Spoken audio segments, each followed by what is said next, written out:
Terima kasih. Assalamualaikum warahmatullahi wabarakatuh. Waalaikumsalam. Ya, mau tanya Ustaz, hukum mengqashar sholat ketika ikut karnaval, karena biasanya ini sering terjadi kolo-kolo aja kok ikut karnaval itu qashar gitu. Terima kasih.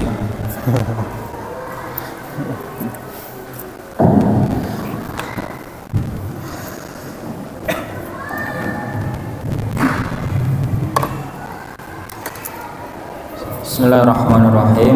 Alhamdulillah wassalatu wassalamu ala Rasulillah wa ala alihi wa ashabihi wa man ba'du.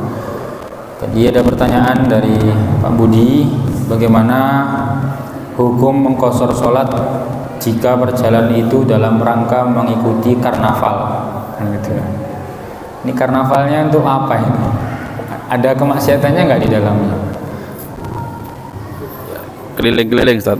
Enggak, itu kadang-kadang kan karnaval nang model pantura ini kan lanang macak wedok itu kan maksiat itu. Itu kan jelas maksiat. Kan gitu. Maksudnya ini karnavalnya pakai baju koko untuk acara yang menyemarakkan kegiatan Islami, misalnya Maulid atau Isra Mi'raj, itu kan masih dalam tataran bukan maksiat itu. Ya, ini kalau seadanya seperti apa ya? Ya, kalau seadanya seperti itu Ustaz. Jadi kalau untuk misalnya karnavalnya bukan untuk tujuan maksiat, maka sesuai dengan apa yang tadi disebutkan, maka itu diperbolehkan.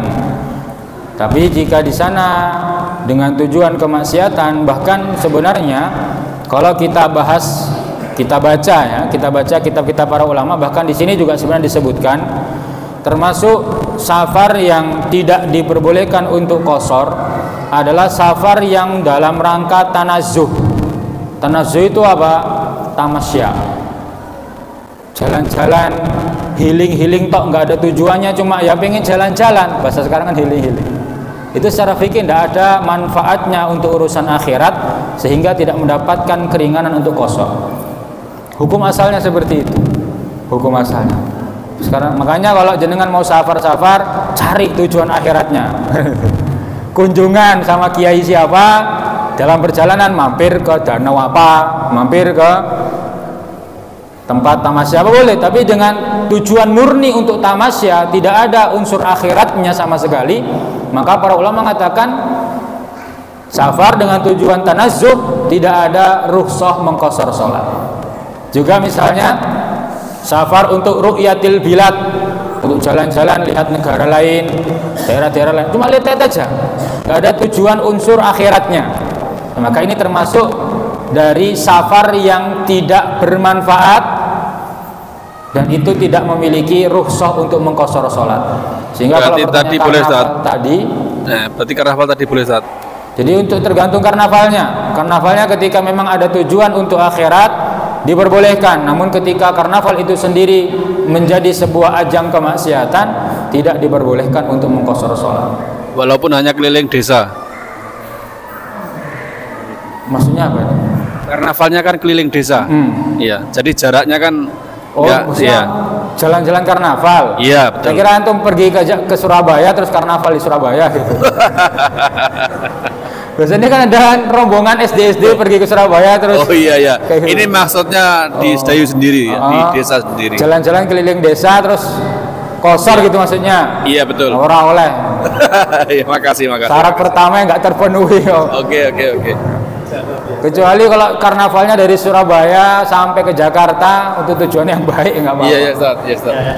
Allah alam bisawab. Salah sangka saya. Saya kira pergi jauh terus karnaval. Assalamualaikum warahmatullahi wabarakatuh. Waalaikumsalam. Jazakumullah Ustaz atas waktunya. Yang ingin kami tanyakan di sini adalah apabila kita mengerjakan safar, Ustaz, biasanya kita kan pada waktu lebaran itu kita mudik ke tempat orang tua, di mana jaraknya itu sudah memenuhi syarat. Nah, apakah boleh kita menjamak dan mengqashar sholat kita selama di tempat orang tua kita itu dan batasnya berapa hari boleh kita menjamak dan mengqashar. Itu yang pertama. Dan yang kedua, Ustaz tadi menjelaskan bahwasanya sopir yang pekerjaannya hari-harinya setiap hari sopir tidak boleh mengqashar. Yang saya tanyakan, apakah boleh dia menjamak sholatnya? Jazakumullah. Assalamualaikum warahmatullahi wabarakatuh. Waalaikumsalam warahmatullahi wabarakatuh. Alhamdulillah wassalatu wassalamu ala rasulillah wa ba'du. Ini pertanyaan yang sangat bagus sekali. Jadi berarti ada 3 pertanyaan itu sebenarnya. Yang pertama adalah misalnya kita berasal dari Ngawi seperti Pak Agus misalnya, Ngawi atau Madiun. Terlahir di sana, besar di sana, kemudian kita pindah ke Sedayu Lawas. Ya, sudah tinggal di sini. Bahkan mungkin sebagian sudah buat KTP sini dan lain sebagainya. Para hadirin, Bapak Ibu sekalian dirahmati Allah, dalam fikih untuk hal ini yang kami baca itu para ulama memiliki 2 pendapat dalam hal ini. Pendapat yang pertama adalah pendapat yang sangat berhati-hati. Jadi ketika kita adalah orang yang berasal dari Ngawi, lalu kita meninggalkan orang tua kita untuk berkeluarga, membangun keluarga kita sendiri di Sedayu Lawas misalnya, maka untuk kalangan ulama yang sangat berhati-hati, mereka berpendapat ketika kita kembali ke Ngawi itu sama dengan kembali ke rumah kita sendiri, sehingga tidak boleh mengqashar sholat. Ini pendapat pertama, yaitu dari kalangan ulama yang berhati-hati. Kemudian sebagian yang lain mengatakan, sebagaimana yang kami baca, Allah a'lam bishawab, para ulama menekankan bahwa ukuran mengqashar sholat adalah di tempat yang bukan tempat tinggal kita. Apa yang dimaksud dengan tempat tinggal? Tempat tinggal adalah tempat yang mana kita lebih banyak menghabiskan waktu kita untuk tinggal di daerah tersebut.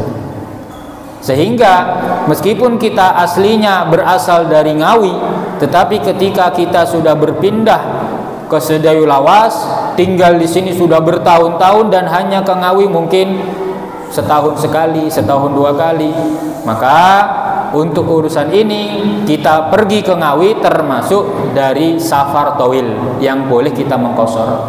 Hatta meskipun secara hukum negara KTP kita masih Ngawi misalnya, tapi yang paling penting adalah bagaimana kita tinggalnya itu lebih banyak di Sedayu. Karena patokan tempat tinggal itu adalah mana yang lebih lama ditinggali, dan ternyata Sedayu Lawas, maka Sedayu dianggap tempat tinggalnya, dan ketika dia berpergian ke tempat orang tua, tempat asalnya sendiri, disebut sebagai safar. Ini pendapat yang kedua. Bisa dengan perdalam lagi dalil-dalilnya, monggo kan itu. Itu tentang pertanyaan yang pertama. Kemudian pertanyaan yang kedua, berapa lama kita boleh mengqashar? Afan, berapa lama kita masa tinggal sehingga kita mendapatkan rukhsah qashar? Bapak Ibu hadirin Allah Subhanahu wa taala, ini juga satu yang terlewat, bahwasanya kita boleh mengqashar ketika kita berencana untuk tinggal di tempat tujuan kita kurang dari 4 hari. Kurang dari 4 hari. Misal kita pergi ke Surabaya, berangkat hari Senin, kita berencana balik itu hari Jumat, berarti kita di Surabaya Selasa, Rabu, Kamis, Jumat misalnya. Karena misalnya ke Surabayanya naik beca atau sepedaan karena lama, sehari sampai. Selasa nyampe, kita niat Selasa, Rabu, Kamis, Jumat, Jumat kembali.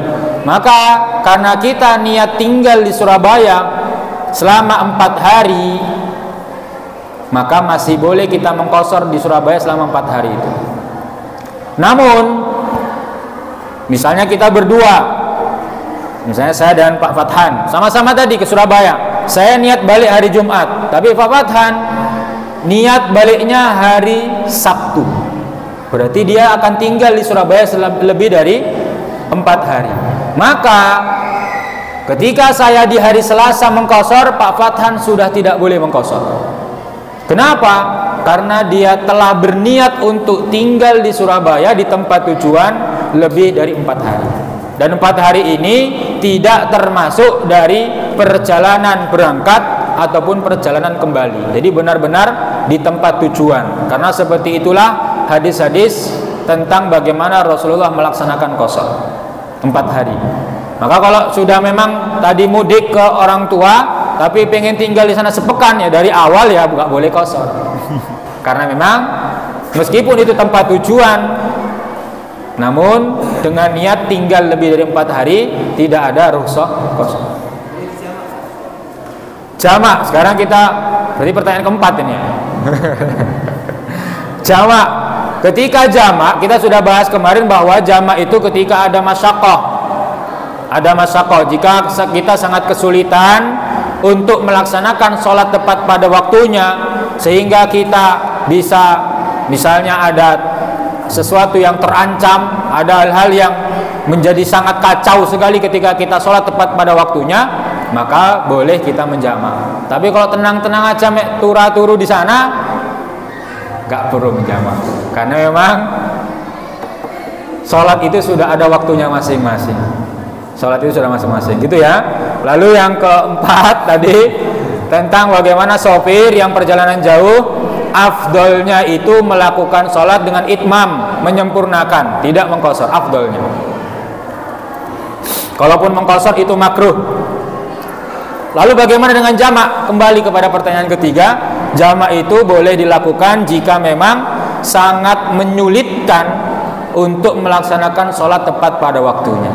Jadi kalau memang sopir itu melaksanakan itmam, sholat 4 rakaat duhur, asar dan isya-nya, maka dia diperbolehkan menjamak jika sangat merasa kesulitan, berhenti setiap waktu sholat.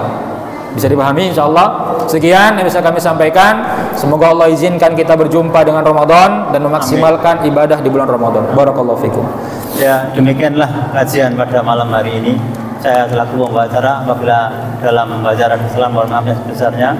Hari tutup kajian pada malam dengan alhamdulillah dan kafaratul majelis. Alhamdulillah rabbil alamin. Subhanakallahumma wa bihamdik. Assalamualaikum warahmatullahi wabarakatuh. Waalaikumsalam warahmatullahi wabarakatuh.